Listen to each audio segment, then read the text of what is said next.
It was handed down over centuries. And the odd thing about tradition is that the longer it's been going, the more people seem to take it seriously. It's as though sheer passage of time makes something that was to begin with just made up, turns it into what people believe as a fact.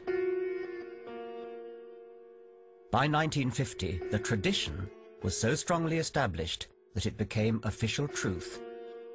It became authority. The Vatican decreed that Roman Catholics must now believe in the doctrine of the Assumption of the Virgin. Now, if you had asked Pope Pius XII how he knew it was truth, he would have said you had to take his word for it because it had been revealed to him by God. He shut himself away and thought about it. He just thought private thoughts inside his own head and convinced himself, no doubt on tortuous theological grounds, that it just had to be so. None of this is particularly harmful when it is limited to the Virgin Mary going to heaven. But what about the Pope's personal convictions when it comes to, say, discouraging the use of condoms in AIDS-ridden Africa? Then the power of the Church through tradition, authority, and revelation comes with an appalling human cost. It would be unfair to pick on the Catholics. All religions are up to the same tricks. It could be Muslim imams issuing fatwas. It's the same principle. It's issued by the authority, it then passes down through the ranks to parents, to children, and all without a shred of evidence.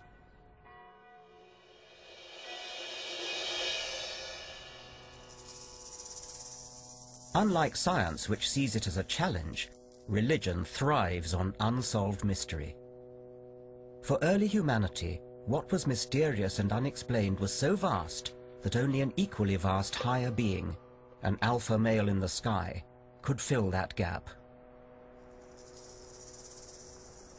How would our ancestors have responded to the sunrise? There must be a fiery charioteer, a sun god to accept our sacrifices, a supreme being who, on the first day of creation, announced, "Let there be light." But scientific investigation has rolled back that mystery. Today we know the sun is a giant nuclear reactor, one of billions of stars pumping out electromagnetic radiation, heat and light. How do scientists know the things that they know about the world and the universe? How do we know, for instance, that the Earth is 4.5 billion years old, and that it orbits the sun that nourishes it?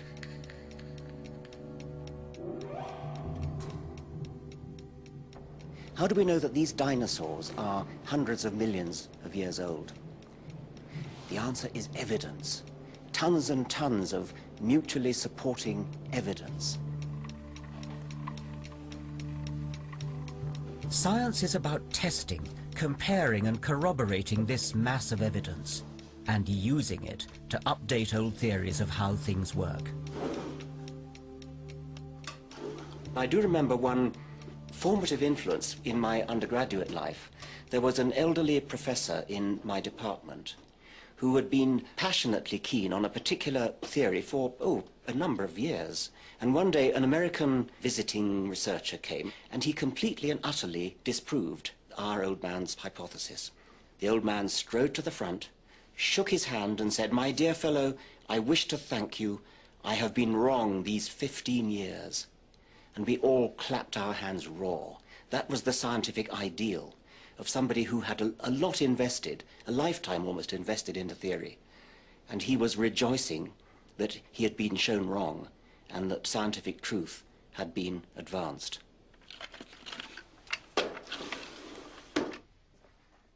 So what does the overwhelming evidence of all these fossils tell skeptical science? How did we and every creature get here in all our improbable diversity? In past centuries, humanity had no choice but to resort to a supernatural hypothesis. Among the many creation myths around the world, the Book of Genesis imagined a designer God who fashioned the world and life in just 6 days. Finally, in the 19th century, science pieced together what had really happened. Charles Darwin hit upon a truly brilliant idea that elegantly explains all of life on Earth without any need to invoke the supernatural or the divine.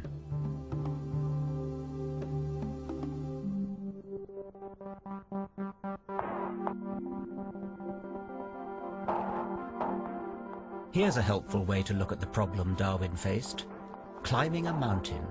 Let's call it Mount Improbable. Let's say at the bottom we have the simple bacterial beginnings of life on Earth.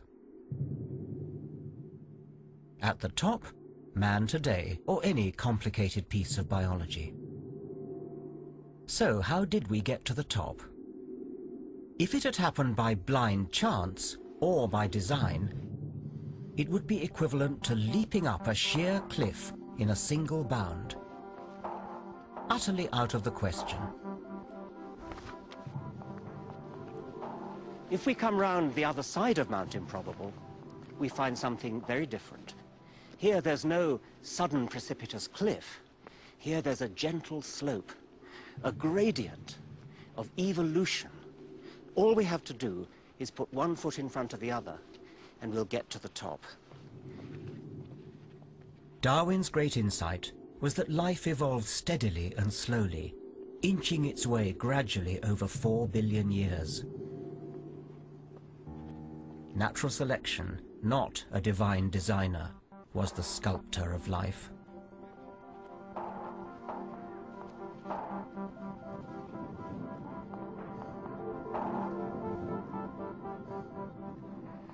So evolution, driven by Darwin's motor of natural selection, gets us to the top of Mount Improbable, from primeval simplicity to ultimate complexity. The design hypothesis couldn't even begin to do that, because it raises an even bigger problem than it solves. Who made the designer? The abundance and variety of life on Earth may seem improbable, but it's self-evidently futile to invent an improbable God to explain that very improbability.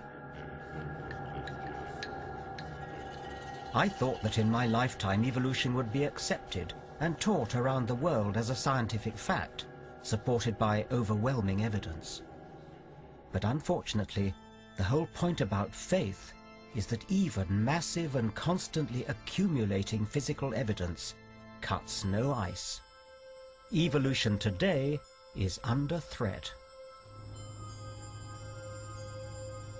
In the Bible Belt of Middle America, evangelical Christians are fighting back against science. Our Father, who art in heaven, hallowed be thy name. In the New World, religion is free enterprise.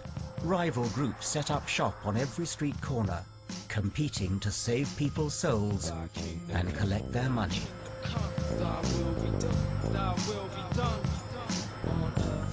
Fundamentalist Christianity is on the rise among the electorate of the world's only superpower, right up to and including the president. If you believe the surveys, 45% of Americans, that's about 135 million people, believe the universe is less than 10,000 years old. And all the glory on earth, as it is in heaven. Forever and ever.